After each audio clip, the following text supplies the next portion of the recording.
With that, it's 7:01. We will call the meeting to order, and if you can take minutes. Absolutely. Joe's going to it, but you I have my pen ready. I might, if this crashes, I might need to grab back to the old school pen. Yeah. I'll let you know if I'm dying. Okay. Perfect. We can. It's USB-C. Yeah. Okay. I can run a long time more if you're worried. All right, I'll let you. Very good. There's nothing like being prepared. There you go. He ain't letting you leave. You know what? Now that you say that, I think I should run into my on the side. They'll turn it on. Run into my house. Unless it's on. Oh, it's on. Yep, there you go. I should have. Love it. I once was a Boy Scout and learned to be prepared. So, welcome everyone. Mark, pleasure to see you joining us. So there are currently 6 members. Technically, as of the start of this meeting, we technically have 7. With that, Lucy said she would probably not be able to join us, and her resignation actually takes effect after this meeting. So it brings us down to 6 minutes. So with no one from the public here, unless Mark, you want to count yourself from the public and talk, we'll go through public engagement. Minutes, I believe we're still searching those out for June 27th. So I'm going to defer that to the next meeting. And if necessary, we may have to recreate some of those items, which we have the ability to do that pretty easily. So item number 4 on the agenda itself, acknowledgements, gratitude, membership changes. So as noted in the email that I wound up sending people, we had a couple of changes. Tim unfortunately had to step down off the committee, and Lucy as well, due to other commitments. Their time on the committee certainly well spent and truly with much appreciation. For me personally, I'm sure that others are also appreciative of having other viewpoints. We may not have agreed on everything, but we all agreed on purpose. And as with everyone who's remaining on the committee, all of the perspectives are really valued. And we're going to miss Tim and Lucy and their perspective, as well as their note-taking. So it means that there's more note-taking that goes on to the rest of us. So as you do see and encounter Tim and Lucy, if you can give the thanks on behalf of the committee as well. So if they decide to watch this would probably be the last time that they will feel obligated to, but with much thanks. Are we going to be getting more members, or is that something that we're looking for? If you can speak up just a little. Are we going to be getting more members, or is that out in the paper? Or so that is one of the questions that has come up: is do we get more members? Our membership itself, we're an unusual board in that we're created by our charter. The actual assignment, though, comes through the town council. So it is up to the town council. Should they choose to appoint members, they technically have the ability to do so at any time.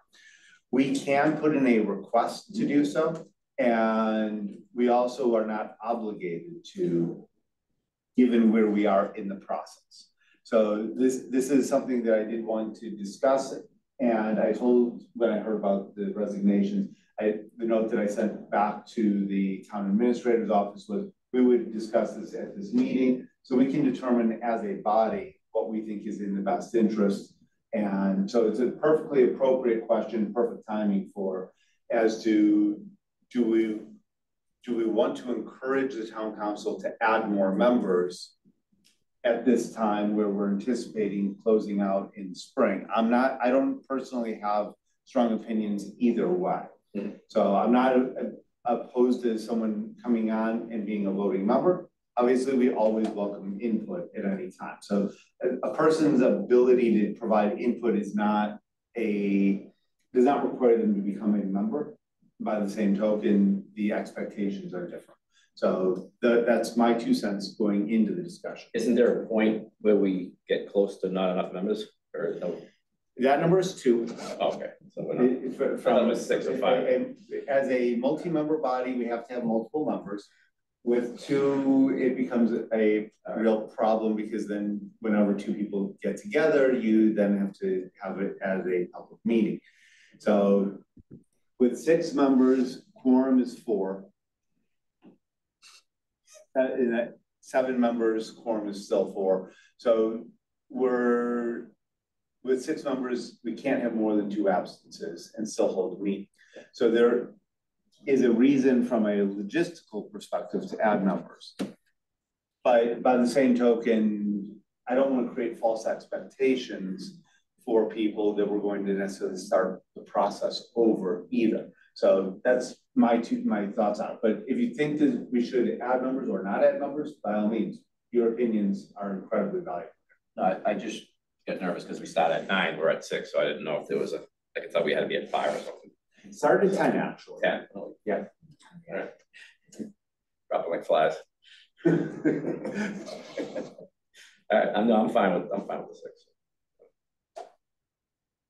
I'm okay. We could add 1 or 2. Yeah. Catherine, Kevin, you're both on mute at the moment. I don't feel super strongly one way or the other. My slight hesitation is if we bring new people on, how much time will it take to catch them up to the point where we're at? Certainly an understandable perspective. And thank you for joining. I don't think I have a strong opinion on this. I think we'll have to probably be especially communicative about our availability in order to make sure that people aren't meeting without quorum or attempting to meet without quorum. But I think it's probably okay to leave it at 6. And your thoughts?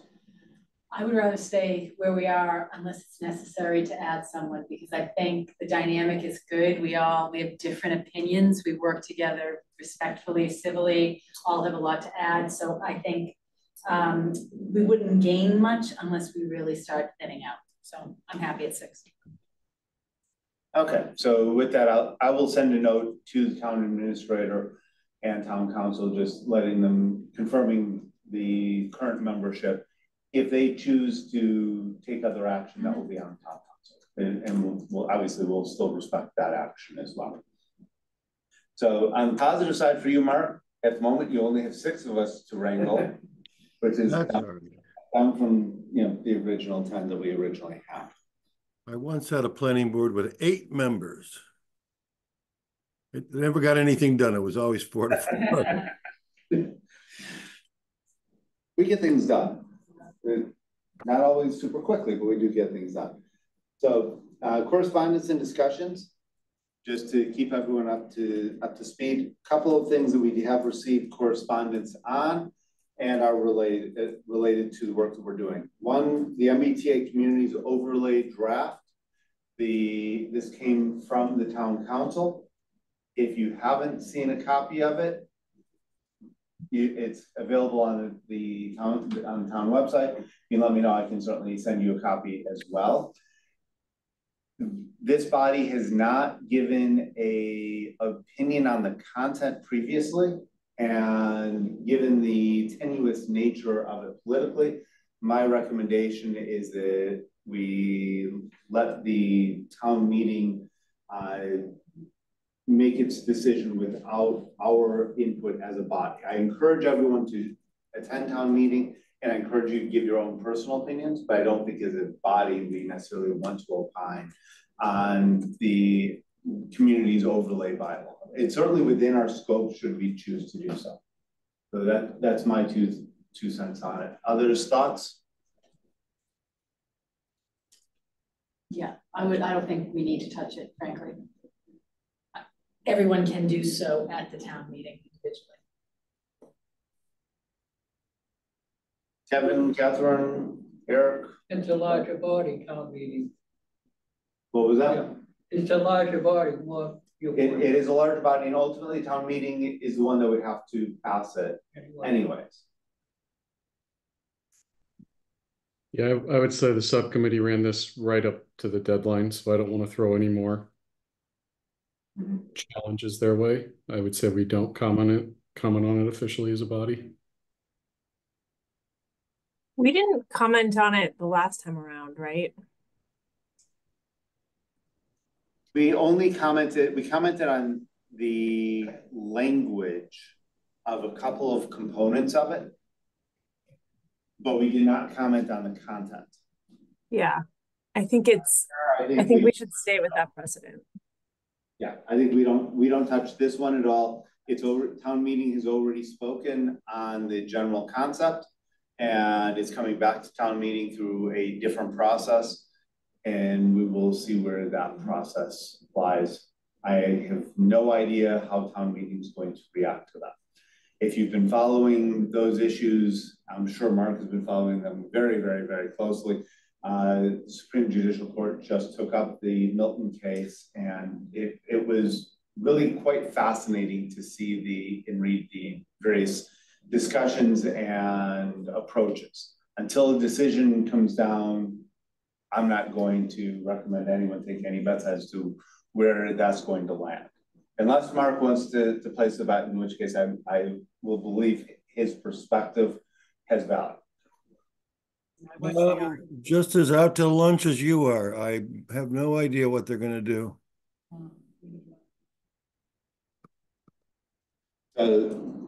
The other issue that we received correspondence on of material inquiry was the committee handbook.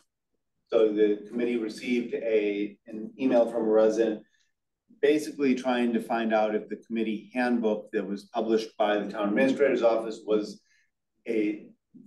similarly effectual as town bylaws. I responded on behalf of the committee stating that it was not something that was a bylaw, so therefore it wasn't something we were going to give an opinion on, but it was created by the town administrator's office. And I recommended that they talk to town council Mullen for further guidance. So that's where that one ended up. But if you see anything around it, that's where that came from. If anyone wants to see details, let me know. I can sort of forward off the email. I try not to circulate things that are not of direct impact for a meeting outside of that. I read it and I thought it was better than whatever occurred before the operation of committees, if we're talking about the same thing. The committee handbook is not a binding document by itself, is what it really comes down to. That's a discussion I've had with town council Mullen. It's something that's created by the town administrator's office. It references lots of things that are enforceable, but it has a lot of policy statements and directives that are not actual bylaws or enforceable elements. So that's, I've made suggestions to town council Mullen personally, to some of which have been incorporated, some of which I don't know that have yet been incorporated into the handbook. Again, it's a handbook, it's a guide, it's something that if you haven't looked at it, I highly recommend all members do, just to get an idea of what the expectations are in volunteering. But the 6 of us who are on this committee do a good job. Yeah. Just want to say that. Okay, with that, it brings us over to zoning bylaw recodification. I didn't see an updated draft, so we're still operating technically off of the draft from June, unless you've got an updated draft that I haven't seen, Attorney Bobrowski. But that's the one that I have here. No, Mr. Chairman, I was waiting to, I wasn't going to take the liberty of, guessing whether or not the committee would back or want to at least discuss what the attendees did at the meeting of June 27th. It seems perfectly reasonable, rational, and appropriate. Yeah, once I get through tonight's meeting, I'm hoping that I can just put this together. I'm gonna take these, if you don't mind, in a random order, because some of them are pretty easy to decide and we can put them to bed. Sure, would you like to share screen or would you like me to? You go ahead. I'm gonna be taking notes, so. Okay, No, I think the email that I sent you, Dan, would be better. okay, yeah, I figured I have the email here, and I figured as we go over each item, I can share the specific content, so it's apparent to everyone what that language is. Yeah, I think, so I'm just trying to I made myself a little cheat sheet here. So some of these are pretty easy. Should we add, for example, the last one at 1:53 and 45 seconds, an hour 53 and 45 seconds? This came up towards the end. It was pointed out that the special permit granting authority sometimes wants to put in a bond or a performance guarantee, and there has been controversy because the current bylaw doesn't authorize that as a condition. So should we add this as a potential condition under the special permit section? Seemed simple and straightforward. Thoughts on that? It seems like it should be something that special permit granting authority, ZBA would have either the ZBA or the zoning or the planning board, depending upon the situation, should have the ability to require a bond. Thoughts? Makes sense. Yeah. Another layer of protection. Kevin, Catherine, thoughts? This would be in addition to existing or proposed sections 10.6.4. And there's a whole list of conditions right now. Setback requirements greater than the minimum, requirements for fencing and screening, modification of the exterior features, number of occupants, access drive, location and design, off-street parking, installation of mechanical or other devices to limit noise, requirement for surety bonds or other security for the performance. I guess that's probably a new, so we probably did that. I don't know how this, maybe I just added it already after the draft, but. Okay. Seems like this one is with agreement. Okay. You'd like to go to? Just making notes for myself. The one above that, Attorney McGrail pointed this out at the June 27th meeting. And what he pointed out was that if there's a matter that does not require a special permit, then the site plan authority is the planning board. However, if the ZBA is serving as special permit granting authority, then the ZBA handles site plan review.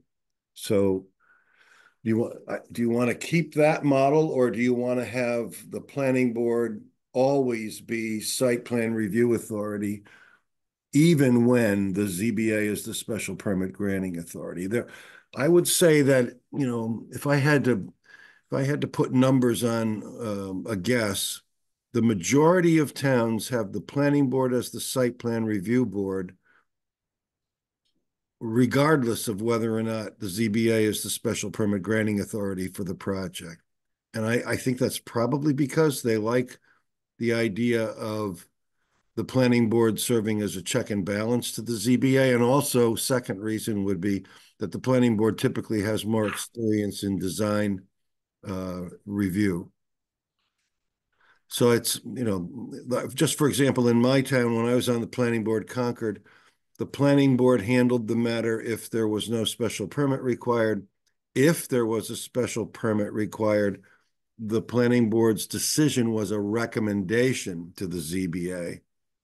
And the ZBA didn't really get into the details of design. They just accepted we have a good staff here, pretty much because the staff wrote it up and the ZBA would just incorporate it.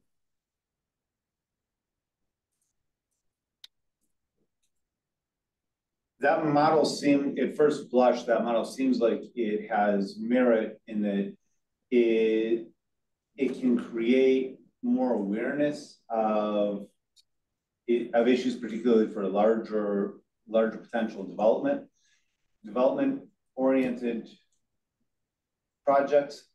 And if there is a disagreement, it will in some ways force discussion to happen across the bodies, which I don't view as actually a bad thing, because the ZBA has a slightly different perspective than the planning board. And that's by design. So this way, the site plan review would come into with a perspective of the overall town, whereas the zoning board really is for the specific project and consistency with the bylaws for that. That's my 2 cents on it. I think that if there's a conflict, that's something that should really be brought to the surface. Mark, can I ask a question? I would add, Mr. Chairman, just keep in mind that the way it is right now is that if the special permit granting authority is the ZBA does the site plan. So it's not an abstract question, it's a political question too. And I don't want to offend the ZBA by changing it, but if there's some sentiment that a better system could be developed, then maybe that's the way to go. Mark, can I ask you a question?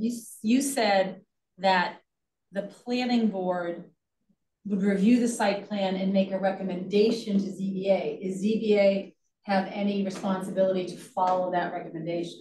No, and that's just the way we did it in Concord. But I would say that the majority of towns that have site plan review have an independent planning board decision, which, if you don't like what the planning board decided, it's a decision which is appealable, and it goes, in my model, it goes to court. So you could get the special permit, but if the planning boards aren't dumb enough to say no under site plan review, but they will say, here's 26 conditions that you have to live with. And if you don't like those conditions and they're not also in the special permit, you've got to clear the deck of the planning board decision before you can use the special permit from the ZBA. So the ZBA decision in those towns is more or less like Ronald Reagan put thumb up, thumb down kind of decision. But the details of those decisions are done by the planning board in site plan review. For example, Andover has a very strong planning board site plan review process. And if you need a special permit from the ZBA, you got to make both boards happy. Jill, what do you think as far as, since this is changing the current model and you're on ZBA? I mean, it takes stuff off our plate. So I will say the MBTA's bylaw that's a draft, that subcommittee actually put site plan review under ZBA for those, even though they're by right, as opposed to putting them under planning board. And the rationale I heard is just because ZBA is more used to in Wakefield doing site plan reviews. Well, the granddaddy of all site plan reviews is Canton, and the ZBA has always done site plan review. And another town that would give you an example of a ZBA doing site plan review is Winchester.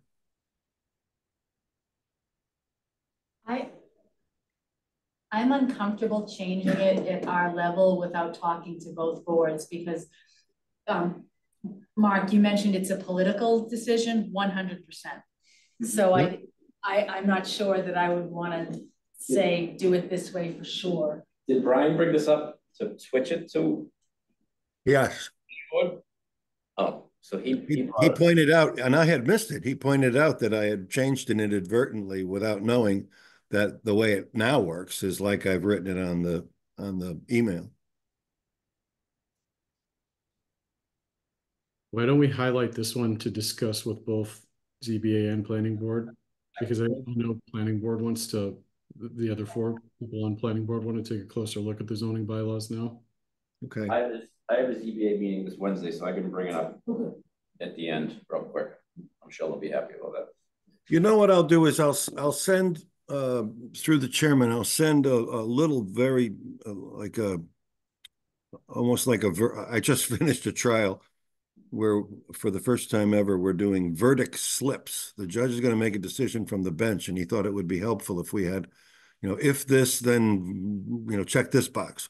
So I can send you the various choices for site plan and as divided responsibilities between these two boards.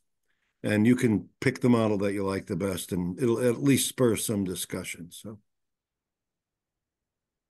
I think that would be very advisable, and we will send it to both boards.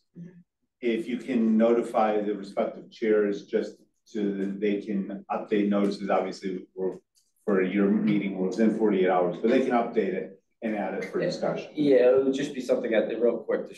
I'll just mention it at the end of our meeting. I don't know if I'm a betting man. I might want to say that most of the members might want to just keep it the way it is, but I don't know. They might be like, no. So I don't know.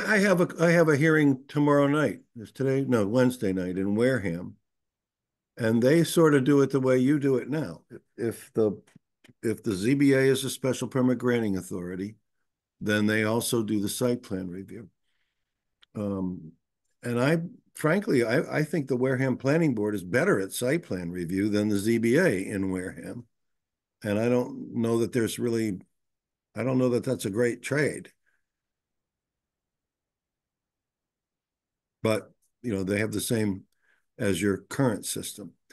I think it's stronger in terms of the results of the design review if one board, the planning board usually, does all the site plan reviews and really gets involved in it deeply, rather than sometimes being dealt out of the hand. Sure. The planning board is elected, and so they would have a preference for, in my view, on doing the thing anyway. So It's not it might be a determining factor if there's general tie between both. are you able to hear that for those of you online? Yeah, I could hear it. Yeah, I could hear it. I value what Eric is saying, that the planning board being elected officials, whereas the ZBA is appointed officials. This is where all appointed here, but that changes some of the political aspects to getting the necessary work done by each body. Again, I like the idea of deferring and getting input from the bodies overall on this issue.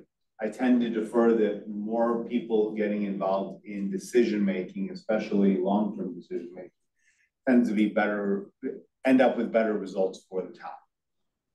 So that's my 2 cents on it. But if you can send over the language, if we're now calling it docket slips instead of a sushi menu, that works too. No, I'm going to call them verdict slips, because that's what I just drafted for court. Okay. So if you want a verdict slip, that's perfectly fine, in which case we may give you a verdict that is unexpected. Okay. Having served on the jury this year, that is not something that one never knows what is going to happen inside a jury room. Okay. All right, I'm just sort of working my way up here. We'll the reasonable accommodation right now, I believe this is section 10.8, and I believe that it puts this in the hands of the ZBA, section 10.8. No, that's Dover. It's 10.9. 10.9. So we're making this up, so it could be either board. But I think it should be one or the other. And I guess, given the fact that this is you know, Apologies for the beeps that you may be hearing, that would be. it's not so much design related, which is why I think I gave it to the ZBA.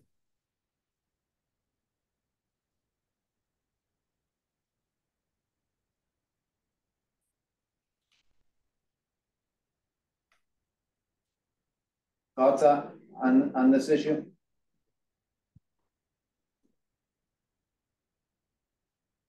Kevin, Joe in particular? I'm okay with how this is worded. What was that, Kevin? I said I'm okay with how this is worded. I don't have any issues with it. 10.2. 10.9.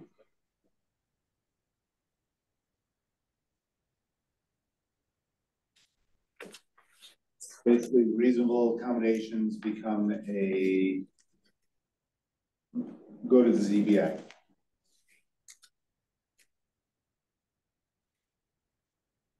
So you have more work for you. I'm okay with that. Yeah, I'm fine with Okay. it. Yeah.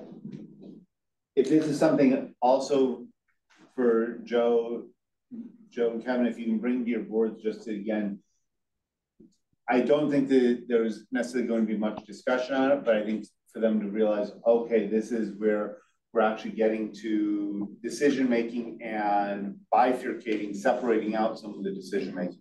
That I think will be helpful. All right, so the use variance in or out is a question I left in 10.4.3.3. I think I heard, although it wasn't clear, that the Board of Appeals may not grant use variances. And there was a good discussion about how use variances are a constructive tool, particularly in cities. My experience is that they're used very adeptly by ZBAs in cities. We're talking about political tool, not legal, because use variance, it would be very difficult to defend. But the only alternative to a use variance, I want to build a widget factory in the B district, but it's not an allowed use.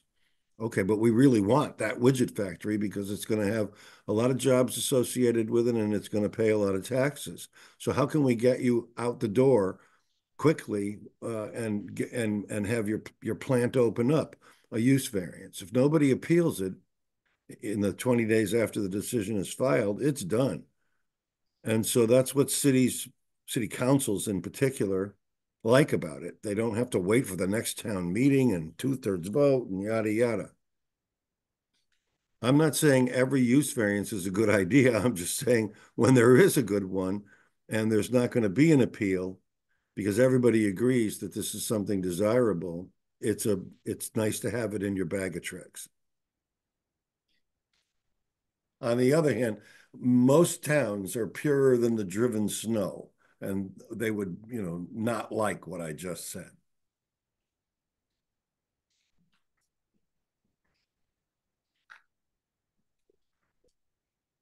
Thoughts? I see a lot of hesitation.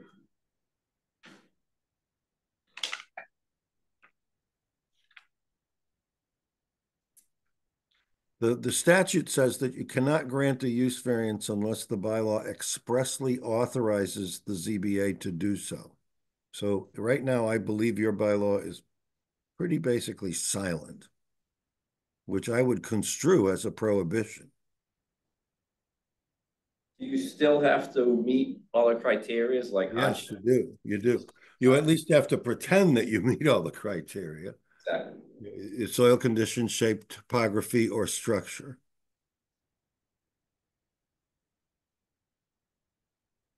Does it make sense to, even if the ZBA isn't gonna do this very often, do we want a prohibition? Could there be a time where we want the ZBA to grant a use variance? And if it's not in the charter or the bylaws, sounds like it just couldn't happen.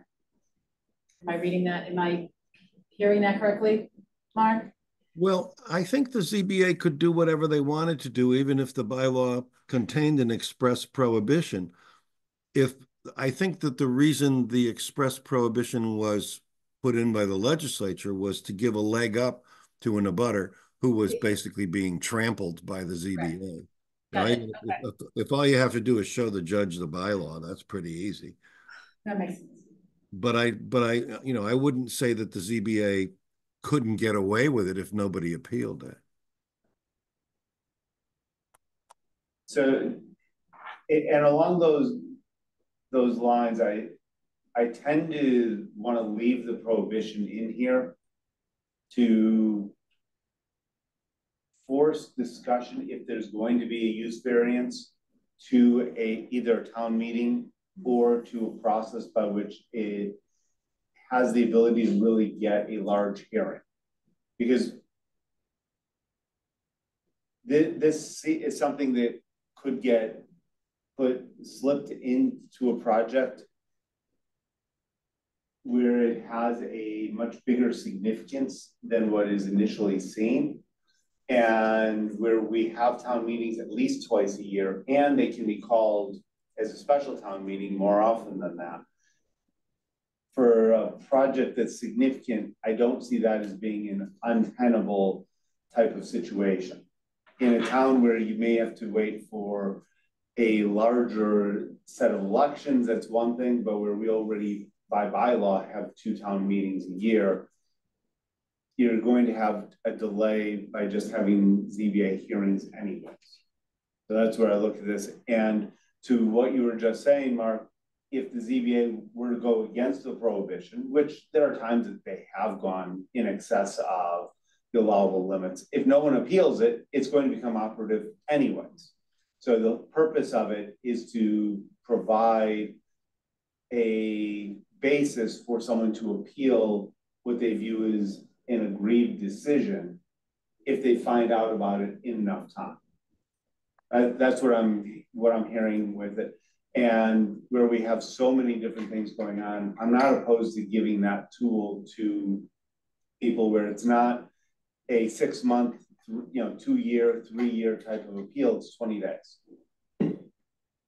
So they have to actually operate pretty quickly, but it then gives them that basis, as opposed to having a project that may get discussed by one board, get referred over to the ZBA, and not get a whole lot of discussion that's public until people realize what's happening.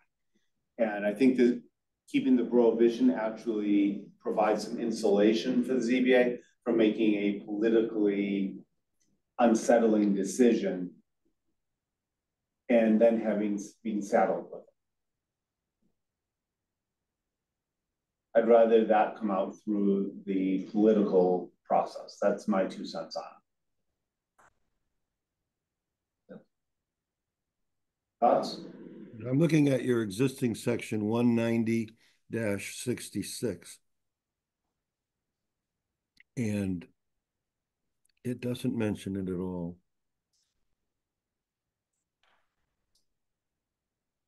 So that's kind of where you are now. And because it doesn't mention it at all, I would, as a judge, I would have no choice but to say you cannot grant a use variance today, at least on paper.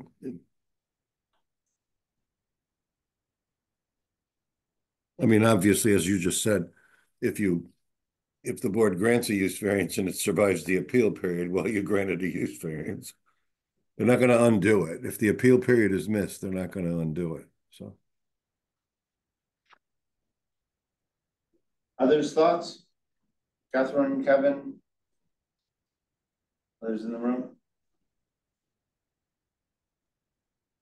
I think certain people in town would find it to be a big change since they're used to that going before town meeting.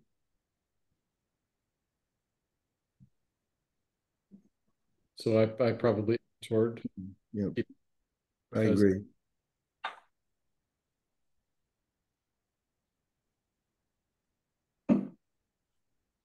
So with your permission, then I'm going to add in the Board of Appeals may not grant a use variance. Correct. Yeah. Other thoughts, or we shall move on? All right, let's have some fun. If you go a little north in my list, there were proposals from, I believe it was your planner, who said, do we want to add brewery, distillery to the list of uses available in the use table? And then after that, she wowed us with the concept of microblading, which none of us had heard of before. And did we want to add that to the definition of body art establishment? So brewery. Let's take the brewery first. Yes. I'm in favor of We've adding. been talking about that for years, Yes, actually. I think that where we actually have our first, not, I wouldn't call it a brewery, but we actually have a location that could go to that, and Yeah, you would. I think that's something I think that would be well received. Absolutely. So there is a section in the use table, the new use table, called E, subsection E, restaurant uses. I think we could probably comfortably add that as 6. Do you want to allow both breweries and distilleries? I would Yes. say yes. Okay. So And would then, fall in the same category as restaurants then? yeah, I think a lot of restaurants have breweries in particular, not necessarily distilleries, but So I think for both, there's a division between brew pub and brewery, where brew pub would be small production just for at their restaurant on site. yeah. Brewery that does distribution, that could get very large, and typically those would go into an industrial sector in a town or a city. Yeah, I represent Treehouse, and they're in a planned business district. So it's not necessarily industrial, but it is out on Route 20 if you've never been there. It's between Auburn and Sturbridge on the Charlton section of Route 20. Yeah, I work with a lot of breweries in my day job, and I would say most of them are in industrial areas just because of the height requirements for most of the tanks. Yeah. I think that as being a practical requirement, I wouldn't Great necessarily list. want to put it as a bylaw requirement up front. Just because the idea of allowing for a small, effectively microbrewery to start, which might just be in a business district, not an industrial. If they grow, awesome, and they move and they become really big, awesome. But we might have, truly a night shift to pick on another local brewery that's had success. So I can see where that has happened. And to let other components then drive the decision of where they may want to be. Kevin, do you suggest we add like brewery, comma, microbrewery and distillery? Because there's 2 such different businesses? I might distinguish between, we could say like microbrewery / brew pub, and then brewery / distillery. I just don't want to get into a situation where a brewery is interested, and let's say it's a night shift looking for another location that would be relatively large, and the way that the bylaws are set up, a location might not actually be what they're looking for. So I just want it to be clear to people, because I know Aaron wants to use this to try to go out and recruit businesses to town. Absolutely. I think we should be as broad as we can with Agreed. the language. I would want to be as broad and then let other requirements of business help determine where it should be. So how about if we, in the food section, why don't we keep, I like the idea of microbrewery and brew pub. Is there some sort of gallon limitation that would be imposed on a microbrewery? I mean, we're talking about people preparing beer that would be consumed primarily on the premises, right? Typically for a brew pub, yeah. There's not a hard and fast line. There's one in Acton, it's called Rapscallion. Are you familiar with that one? Yeah, I've heard of them. Okay, I think they probably, the vast majority of what they make is consumed on Great Road in Acton. I've never seen a can of it anywhere. Kevin, sorry, can I ask a quick question? Shoot. Kevin, I'm just trying to make sure I understand what you were saying. Were you saying that you think that microbreweries and brew pubs could be joined in with restaurants, but that larger breweries and distilleries would need their own category? I was thinking the category that we put them under, if it's a district versus industrial district, it could vary. Yeah. Yeah. Gotcha. So that restaurants and microbreweries would be in business districts, but breweries and distilleries would need to be in industrial districts. Yeah, and it's fluid because you could have a brewery that just has a tap room somewhere.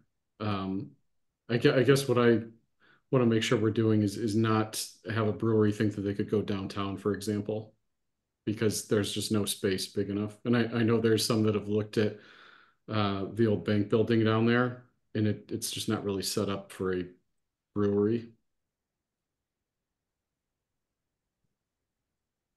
So just fooling around online. Brewery zoning. 4 distinct categories. Brew pubs, craft production, and microbrewery. How's that 4? So that's what it says.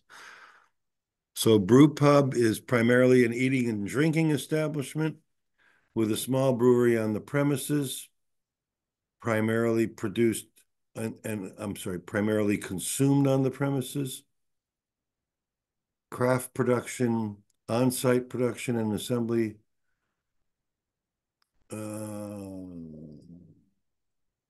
Not more than 5,000 gallons of product per year. And then microbrewery, 15,000 barrels per year.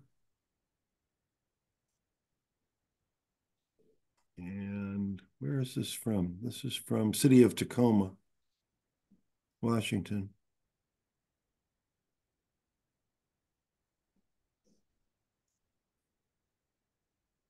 And they like their beer in Washington. I'll give them that. We like our beer here too. Well, it's really something out there. My daughter lived in Portland, Oregon for a while, and there were 50 breweries in Portland. And all up and down the Columbia River, and even the small towns like Hood River, there were some great breweries. So we don't have breweries yet here, but we do have our first innovative tap room. So Boss Mama, if you haven't been there, they've got like 24 different taps. You can pick and choose what you want and things. So I think to open this door makes sense. If you're able to come up with some draft language and just show the source of it, then I think that at our next meeting, we can discuss it in more depth. Okay. And get input on it. I'm not sure that we necessarily want to codify the definitions too tightly, because to what Kevin is saying, the more we codify it, we may actually end up hamstringing the business in a way that is inappropriate. Because, and what I'm picking up on here is this interesting intersection of what seems appropriate, what doesn't, and the idea that we've also talked about of promoting creative development. And you can get some very creative places. What comes to mind is a place in Pittsburgh, Pennsylvania, known as the Church Brew Pub.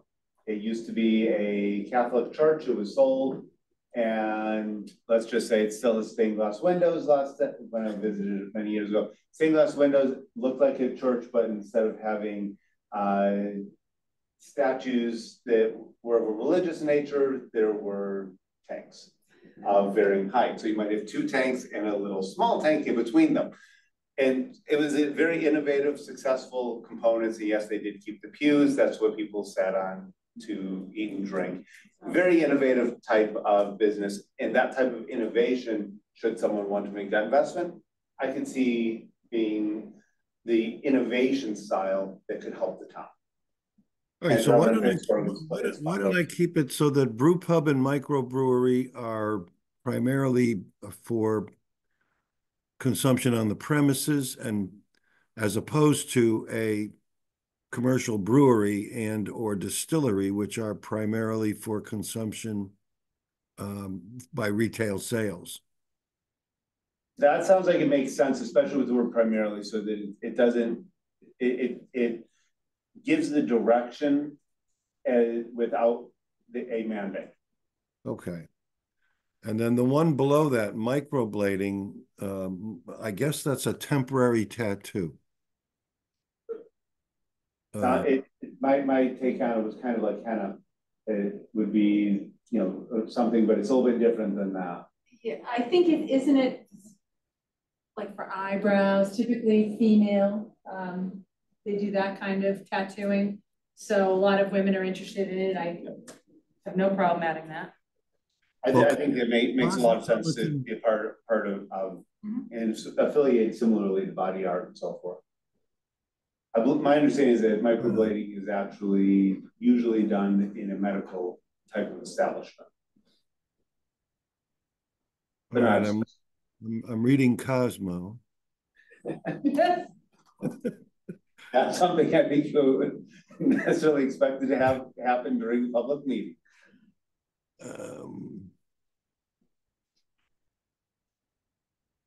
Yeah. A semi-permanent form of brow tattooing, according to Cosmo. But I think it's something that would be, you know, it would be something that fits within the services offered by a body art establishment, which is something you have already defined. I mean, if piercing is already in your definition, then I think microblading could join it. So. Catherine, will you be getting any microblading anytime soon? Don't have any plans to, but I think it's great for the people of Wakefield to have that option. I agree. Have to get you another conversation. I just put a Blue Mercury in downtown Concord. Yet another attempt to offend our colonial heritage. Oh, it's cosmetics. Yeah, it's owned by Macy's. Oh, interesting. I didn't know that. Yeah, yeah. One of the, it was a 5-member board, 4 votes required. I got 4. And the woman who voted against it was offended that a multinational corporation was coming to the center of our colonial heritage. All right, so I'm going to put microblading in there. Just at the very top, we had a discussion early in the game about the senior housing section, which is in section 8. 8.4. Yeah. So the question was, if we go to the new senior housing proposal, what happens to the old facilities that were approved under the assisted living facility overlay district? I think the short answer is that because that bylaw will likely be deleted, then they would become non-conforming, but it's all pretty much the same deal because they needed a special permit in the first place, and they would need a special permit as a non-conformity if they were going to change anything. They're not going to change anything. They're just protected as non-conformities. And I'm facing a similar problem with an assisted living bylaw in the current Concord zoning bylaw. my client runs the Deaconess, which is attempting to become a broader based facility. They want to do independent living, then assisted, then memory care, then long-term care, skilled nursing. And right now, the only thing that the bylaw allows is assisted living. And they're all different licenses, so you have to be more comprehensive than that. The industry has those aspects to it, and congregate care is, ultimately the joining of all of those in one larger facility.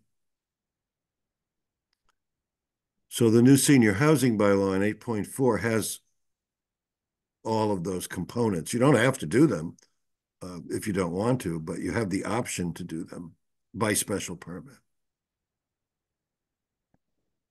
So I'm just sort of revisiting where we ended up that night and discussing all of this. I don't think there's a choice to do. Yeah, the biggest issue there is really where we have a couple of different senior housing facilities in the town, but one in particular that was done with the assisted living overlay. I'm not sure if there's something in the bylaw that would automatically grant them effectively grandfathered status explicitly, if there's a way to do that. And this is really something to make sure that we don't have a political problem. Sure, I can add something that facilities permitted under the old assisted living facility overlay district become non-conforming with the adoption of section 8.4. I think that would solve the political conundrum and allow it so that it doesn't rehash old wounds. So you sometimes hear us talking about garage wars. That's directly associated with the assisted living overlay district. So those two issues are intertwined in many people's brains. So anything that we can use to let sleeping dogs lie, let them lie wherever they are. It's not going to be in a garage in this town right now. Yeah, I'll make it so that it's a positive statement, right? Exactly. I think that as a positive statement, I think it'll get accepted. Okay. And if it encourages there to be more assisted living and multi-level congregate housing, we certainly have a need for it. And we'll probably all end up being there at some point, maybe by the time we adopt these bylaws. How many existing facilities are there now? Under that, I believe only one that was under the overlay. Okay. Oh, under the overlay, there may just be one. Right. We have other assisted living facilities. Right. Okay. But I also think back when this was the discussion, that people weren't thinking of the expanded types of senior care that we see now. Right. So it was like assisted living or memory care. Yeah. So I think it's good to grandfather in what we have, but then broaden it out for potentially different kinds of development. Okay. The next one down at 2550, the section 3.4, remember, has two types of home occupations as of right, has no clients, customers, or non-resident employees. That's 3.4.1. 3.4.2 is if there are clients, customers, or non-resident employees, then it needs a special permit. And it's, so it's normally as a town gets bigger, home occupations become an issue. The model that I have based this on is from Chelmsford, which has now got about 35,000 people.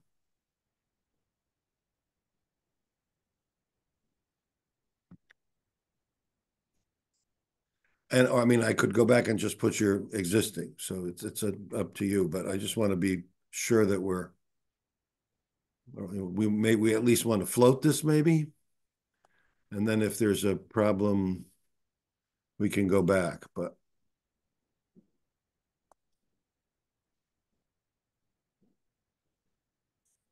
Mark, when you said there were non-resident clients, and then there were a couple of other terms you used, that special permitting would be required. Yeah, so it's clients or customers who are coming to the premises. Okay. You know, I'm not talking about somebody, like if a lawyer drafts a will and the client spins by to grab it, that's not going to raise any enforcement issues. But if regularly clients are coming to the house and there needs to be a parking adjustment in order to accommodate that, and the traffic is something that would take the kids off the street and put them in the backyard, I'm not saying no, I'm just saying, you know, maybe a little discussion at a special permit public hearing is warranted. I'm thinking there should be the current home occupation has a couple of currently protected classes, and including lawyers and accountants. Lawyers, accountants, teachers, and I think doctors are the ones that are currently listed. And we do have people that use that bylaw actively, and to then have them non-conforming, I could see creating unnecessary angst where it's not necessary. Yeah, right now you're, I mean, the whole, your bylaw is really old, to be honest about it. The whole concept of home occupations has evolved greatly. Especially since 2020.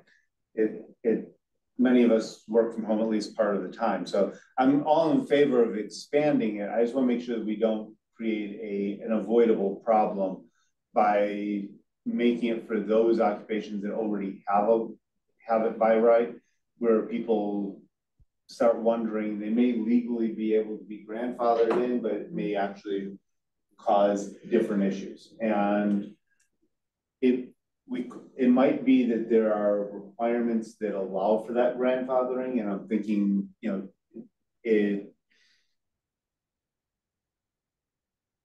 using some of the existing language, such as, you know, no more than, I forget how many students or patrons, something along those lines, that may allow it to be kind of a hybrid where we're expanding it and not really, we're not restricting it. Because I think of downtown, we have quite a few doctor's offices that actually are based on the existing bylaw. Mm-hmm.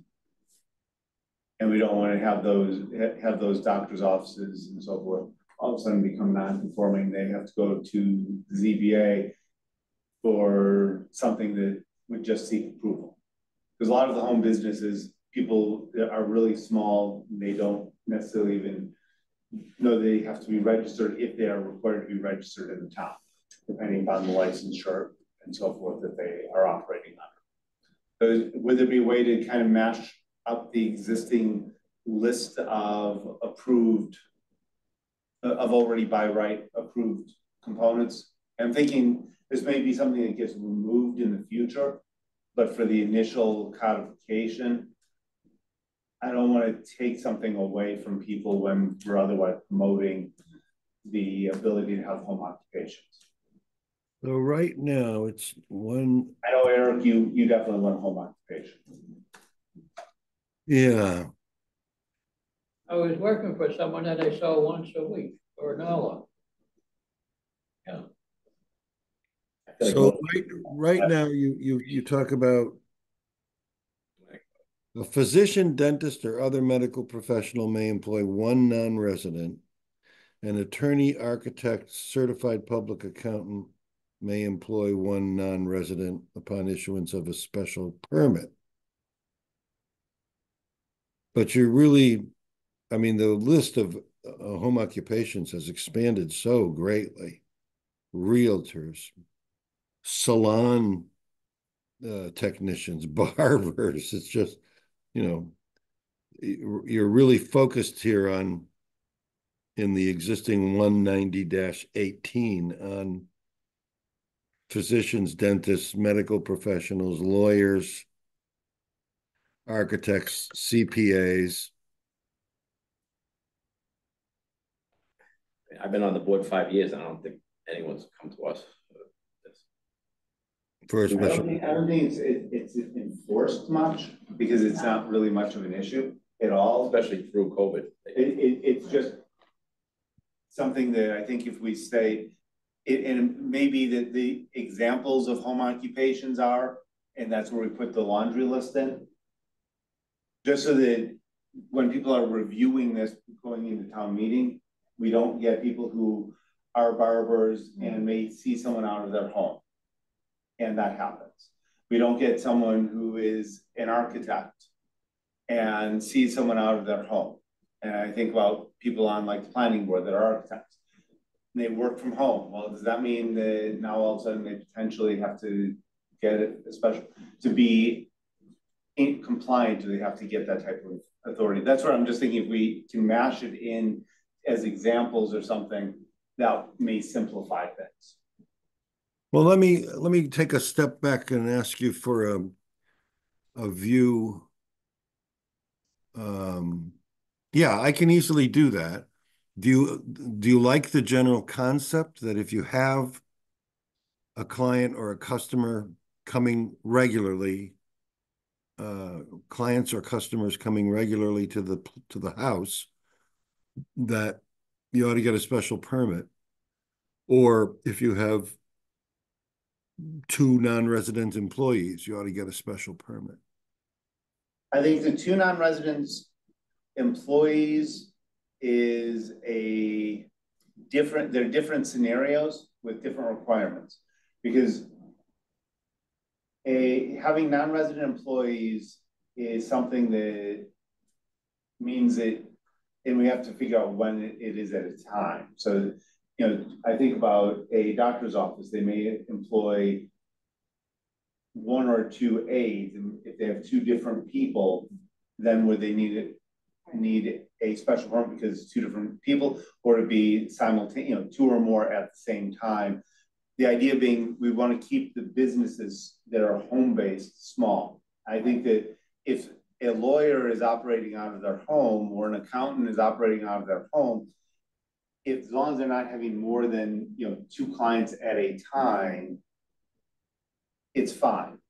Because so many special small businesses do have people come even for the incidental pieces. We don't want to then have neighbor wars over, well, you didn't get a special permit, and now I see that you've got someone coming to your house regularly. We have enough neighbor issues that we see already as is. I don't really want to clog up the ZBA with those types of requests where now you get someone who weaponizes the bylaw in a way that it really just shouldn't be used. But if someone is having a growing business, they're running, a florist shop, and they're getting lots of people coming all at once, yeah, they probably should get a special permit. It doesn't mean they won't be granted. But if they're running a florist shop around the holidays and they've, 1 or 2 people at a time, okay, great. All the more power to them. Hopefully they're remembering to file their business registration fees, and the town gets something and knows about them, and then can make sure the assessor sends them their annual request for personal property taxes. The assessors love the business registrations. So I think that we want to make it so that by right for what's really a micro business is encouraged. Yeah, there are a couple of circumstances here where it is by special permit. For example, H says if business client, this is your existing bylaw. If business clients or pupils come, a special permit shall be required from the ZBA. And then it looks to me like a dentist, doctor, or medical professional may employ 1 non-resident, but an attorney, architect, CPA, or another type of allowed home occupation may employ the same number, 1, upon a special permit from the ZBA. So, I mean, why don't we all take a look at 190-18? I'm pulling that up right now. Mark, can you see when that was written? Is there an amendment at the bottom of it? I don't have that. information in the printout that I have. In other words, it doesn't, Yeah. It's old. it doesn't have a date underneath it like ATM, blah, blah, blah. I feel like if traffic and parking isn't affected, then probably not an issue. Do you have any track record of complaints where people are, you know, unhappy with what's going on their neighbor's property as a home occupation? Some, but not, No, not on a regular basis that I'm aware of. no, the most complaints I hear about is if someone has a business vehicle that they park on the street all the time. Yeah, sure. Yeah. But in all my years on the board, I don't remember any complaints about a business being in a home. And we certainly have a lot of doctors and dentists and optometrists. Yeah, if you got 13 cars parking on the side, it's a side That street. can be a That's problem. a problem. Well, you're, upon further review, your existing one, it does say or other allowed home occupation, and then in the preamble to it on in the section, it does mention other types of non-professional, like dressmaking, teaching. 1937, I'm guessing. Yeah, I guess you're right. Yeah. If it says other, Mark, does that allow us wiggle room to? Yeah, not yeah, not it does. It does. modern? Yeah, it does. So maybe we don't touch it if it hasn't been an issue and it allows us to expand it based on the other category. Yeah, I mean, it's a never-ending evolution. Yeah. The difference may be that we change it where it says other home occupations that are quiet, non-commercial, may be allowed by special permit. We may state, but they're allowed by right unless and define what is, not quiet. Well, your bylaw already does suggest what should be requiring a special permit, and that's clients, customers, and non-resident employees.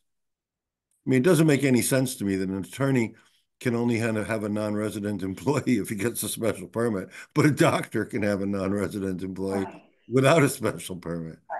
What's the land use difference in terms of those two things? The same number of, the doctor probably generates more traffic.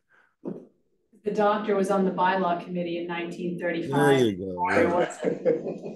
It was old Doc Brown. That's exactly, guaranteed that's what it was. Yeah. It makes me think of the apothecary that's from the doctor's office that existed in my own home. Yeah. So 1800. So we have had it regularly. The apothecary cabinet's actually still there. So I think if this could be cleaned up in a way to get rid of. I'll try to modernize it a little bit, but I think you should probably not try to justify the inconsistencies and smooth it over with consistency. So I think maybe you say everybody can have one non-resident employee, right? But two is a special permit no matter what you do. And I'm thinking similarly. That way it becomes more permissive, more expected. And this way, if a person's a manager and they happen to have someone come to the house, they're not going to run afoul of the bylaw because that occurred. Now, if they have a party and it's a work event, they might technically run afoul of it. That's a different issue. Social event, it's not. All right, so I think what I'm going to do so that people aren't shocked is I'm going to modernize the old one instead of substitute the new one. Yeah, that makes sense. I like that. All right. Okay. I'm dropping down to 4330. Where you'll recall that 4.3.2 says a bank can get a special permit to deviate from otherwise applicable dimensional requirements, and I think it's because a bank proposed this. In fact, somebody at the meeting said it was that bank, right? That's exactly right. 100%, that's what happened. And that's reason. So the question is, should we allow other, it's only applicable to the, it's on 432, let me grab it here. There we go. Yeah, it's only applicable in the business district. Mm-hmm. So why can't we say that any commercial building in the business district gets the same leniency?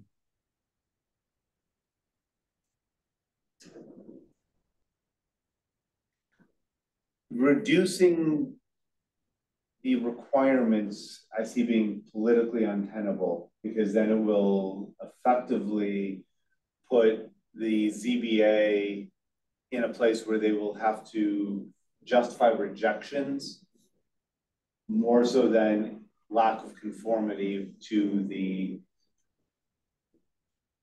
current bylaws, because it'll basically nullify almost all the other restrictions. Yeah, I don't disagree. It's, I mean, this is definitely a grab bag.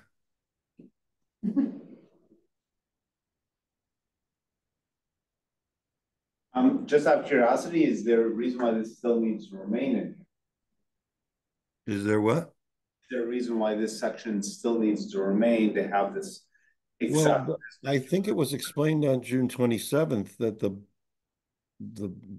business district was a setback district, and so it might have been. I'm just thinking because it's been adopted, it's in use. By the time this gets approved, it's going to be a non-conforming structure anyways. Yeah. So kind of undo that addition because it'll no longer be relevant. And I think this just open.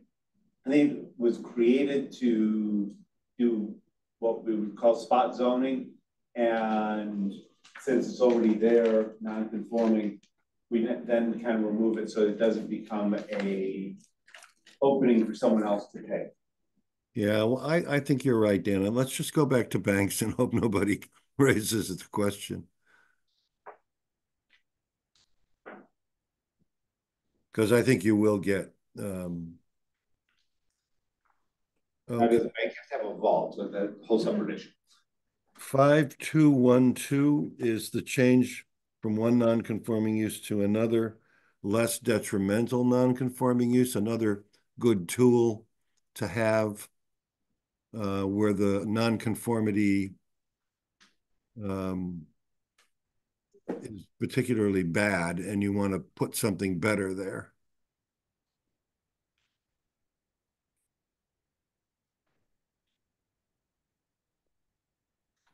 This was, I think the example I always give is a project I did in Norwood. The gentleman in question owned an 1890 building that had 6 apartments and 6 storage units in it. He wanted to convert that non-conforming structure, which was non-conforming as to both use and dimension. He wanted to make it into 12 market rate for sale flats, apartments. But the bylaw didn't allow that. And everybody agreed, or at least 4 members of the ZBA agreed, that it would be an enormous improvement to get rid of that old building and put in a modern building. And it's there today. Thoughts? I think this could be very helpful. The property that immediately comes to mind is like Kytron. Yeah. If there's which is non-conforming, we change its use, fantastic. Mm-hmm. Similar type of non-conforming use is the gym that's being going through the process right now. What used to be Mike's gym. So those types of non-conforming uses to different non-conforming use, I think it makes sense. Let the ZBA make the determination that it's less detrimental, which again creates a bar of which they can choose which side to be on. Yeah. Because it could be determined that, no, that's actually more detrimental. If there's a reason to say no, that becomes the reason. I'm a big fan of creating discretion with reason that can be backed up. Yep. Thoughts? Yep. I think it sounds good.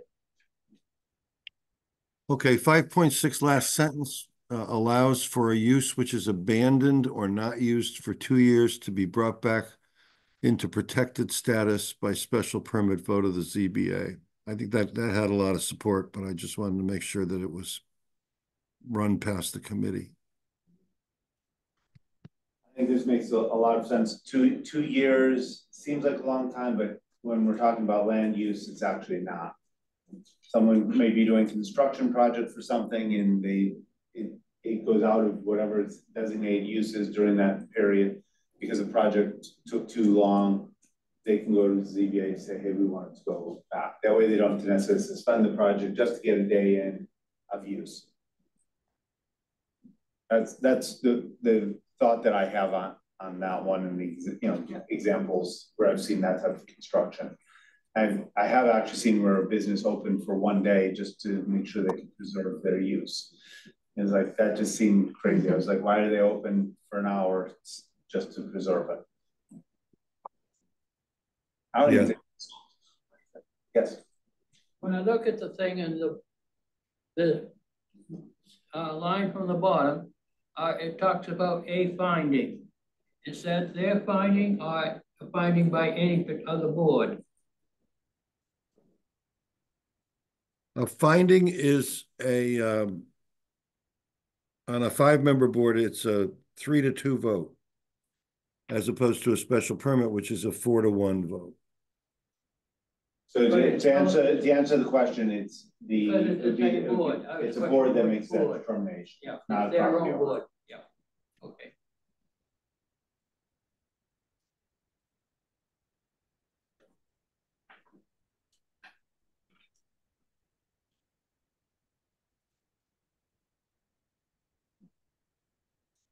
All right, so that's a big question at performance standards in section 6.03. I think that's a homework assignment. We've talked about it a little bit. We haven't talked about it in a while. It's a long section, maybe 10 pages. I think everybody ought to take one more pass at it and look hard at it and make sure you can live with it. I remember, Dan, we did a sushi menu, and I remember getting something from you. I've got to be honest and say I don't remember getting anything from anybody else. So I'd like everybody to just take a pass at that. The section 6.3 performance standards. Yeah, that's the whole thing with noise and lights and site preparation, traffic, landscaping, I think is in there. So it's I think this is probably the most significant aspect of this entire project, long term, in actually setting what the expectations are for projects. By setting those. It just applies to commercial projects, doesn't apply to houses. Right. I think it also applies to multifamily over a certain size. So I just, I don't want to, we're all going to have to, hold our heads high when this comes up for discussion at the public hearing. So I think one more time, maybe we put that on the agenda for the next meeting. I brought it up to the ZBA. I haven't heard anything back. I'll bring it up one more time this Wednesday and see. On the sign overlay district versus section 6.2, which is the regular signs, I think somebody at the meeting said that there was a committee that had looked at the same problems I had looked at, and they were going to come up with a report. I haven't seen it yet, but I think it was agreed that there would continue to be a sign overlay district and a generic sign bylaw that applied to everybody else outside the overlay district. Correct. That's something that the town planner had said she was working on. Yeah, I think I wished her luck, and that was the end of that.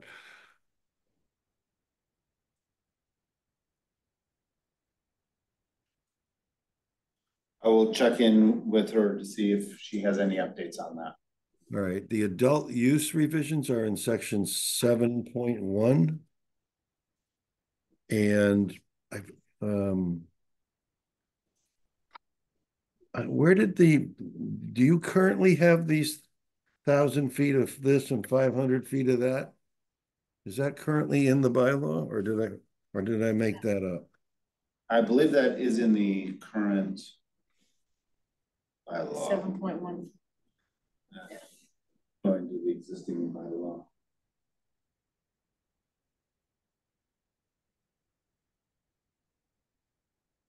Where is the It's 190-24. 190-24? Hang on. There we go. Yeah, it has 1,000 feet. Yeah. All right, so I think I can't remember if we've had this discussion where I warn you that you have to provide a reasonable opportunity for the adults for the speech. So there are a couple of parcels that do meet this requirement. Well, I'll tell you further that in the three Massachusetts cases that are on point, Tingsboro had zoned 0.0895. I'm pretty close, I'm sure, of its 10,000 acre community. I think it was 6 lots. And the court said in a small town like that, it was okay. Medford zoned a city block, which totaled about 1.2 or 3%. And the court said that's not enough. So somewhere between the two numbers is sufficiency. And it's going to depend on the character of the community. You're, I think, very much between Kingsborough and Medford in terms of character. And location. Yeah, there's that too. But Tingsboro is very rural and Medford's very urban, and you're sort of in the middle. Tingsboro has a long standing strip club that we never had, so just really. Yeah. And that's the concern, is that I in the use table, it allows these things to be only in the industrial. Yeah. Yeah. So I don't, here's the deal. I mean, if you want to whistle past the graveyard, then okay. But if you're wrong and you get sued, then you're Revere. And Revere put its adult use district in that swamp when you go up, just before you go up the hill at the quarry to Cappy's Liquors.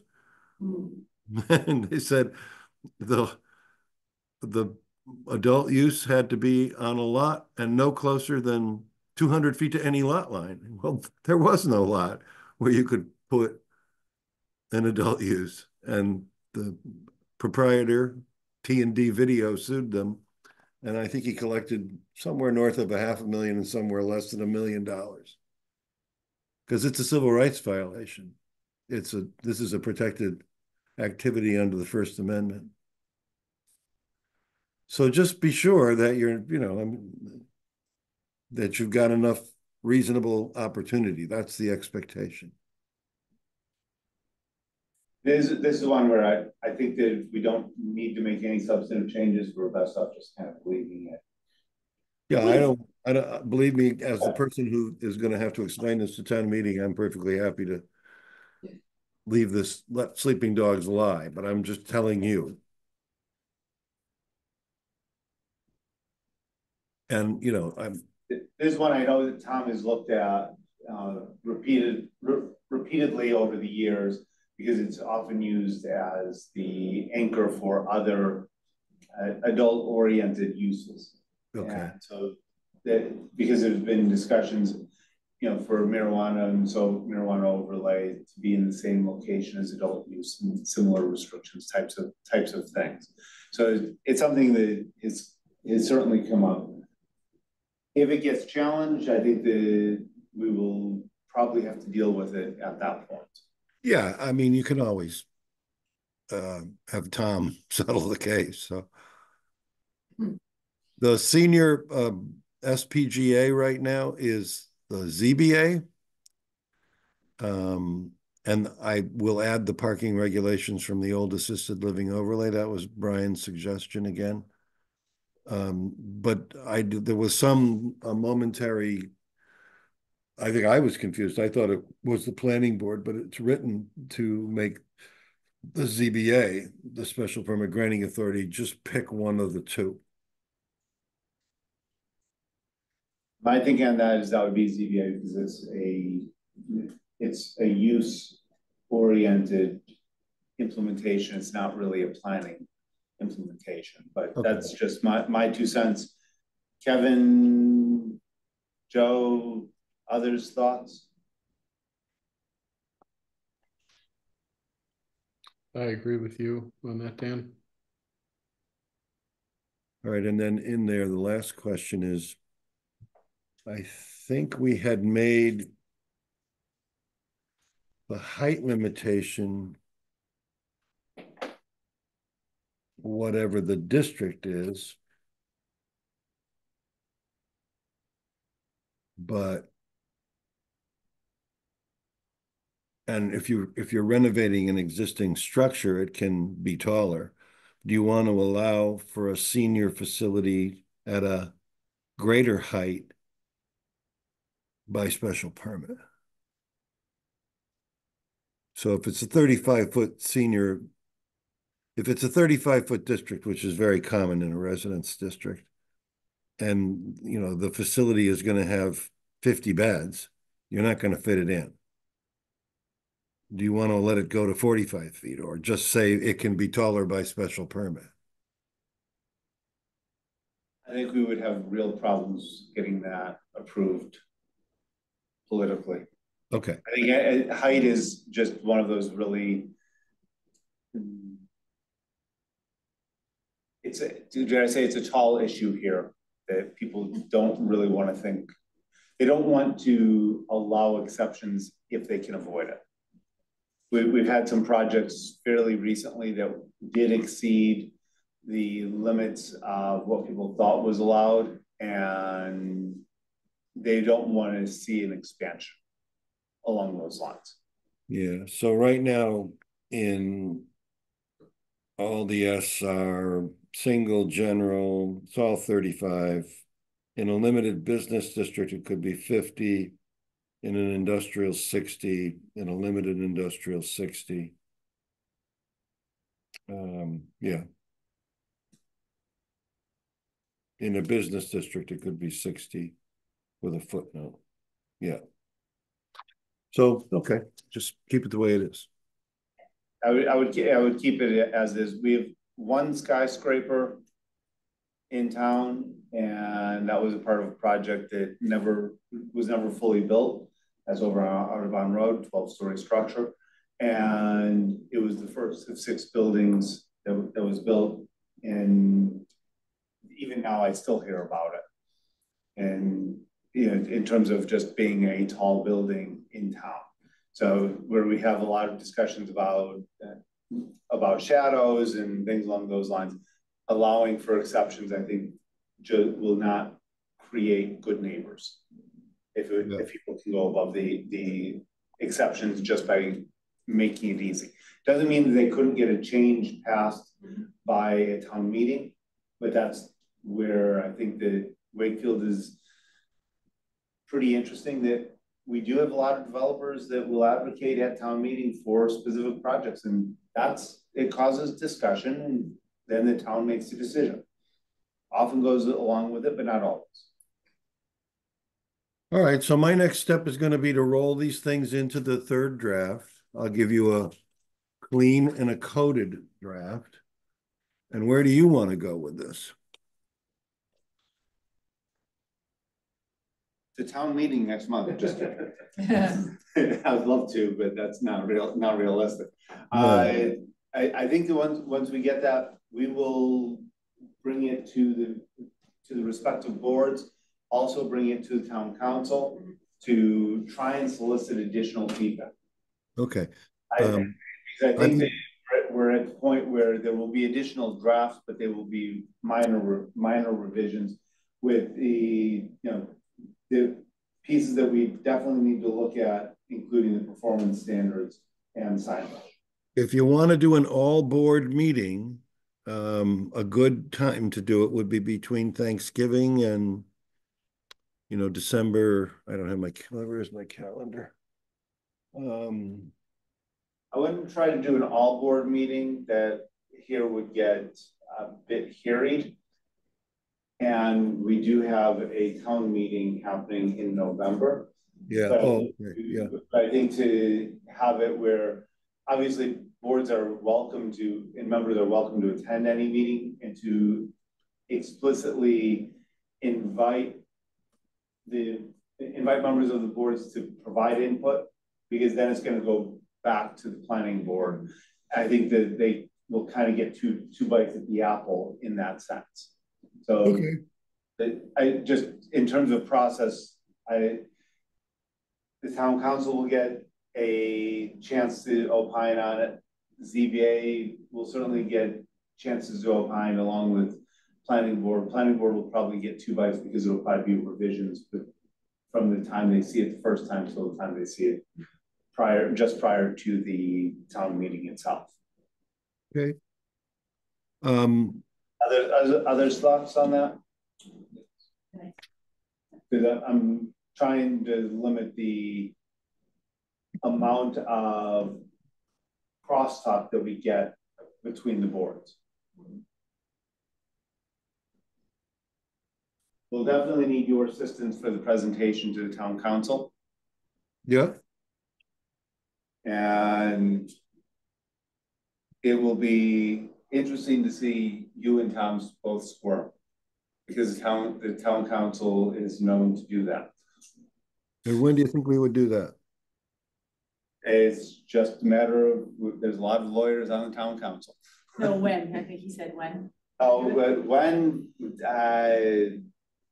After town meeting? Definitely after town meeting. So it would be either December or January. Okay. All right. Well, I'll get this to you as quickly as I can. I'm going away on Saturday, and a long airplane ride is usually a great time to do some of this stuff, and I'll have some quiet time while I'm away, and you'll probably see something within 2 weeks. Okay. If we can see it before 2 weeks, the current next meeting day to put us back on something of a somewhat schedule would be November 4th, which would be the first Monday in November. So first and third Mondays. So we tried to adhere to, other than prior to this year, where the calendar was worked against us. So if that works. Yeah, I'll make it work. I'll get it to you. You might not have it a whole lot before then, but you'll have it. That should be, I don't think we need it. We're going to need a whole lot of time, because the changes that we've described here aren't super significant, but it will get posted as soon as. No, and I'll pick the changes that we talked about tonight. I'll pick a green or blue or something like that, so you can easily just pull them out. So next meetings we've got for November 4th and then November 18th, although November 18th. Town meeting, I believe, is set for the 16th. Is that a Saturday town meeting? Yes. So the 16th is when our fall town meeting is. There's nothing from this board that is currently set to go at that particular town meeting. So the 4th and the 18th, I think, will be good opportunities. The 18th, we can invite at that point, or we can invite others to provide input. It'll at least be current on their minds, just coming out of a town meeting of the different types of bylaws and discussions. Does that work for people's schedules? We need to make sure we have at least 4 of us. Yep. November 4th, I won't be able to make that meeting. I'll be out of town.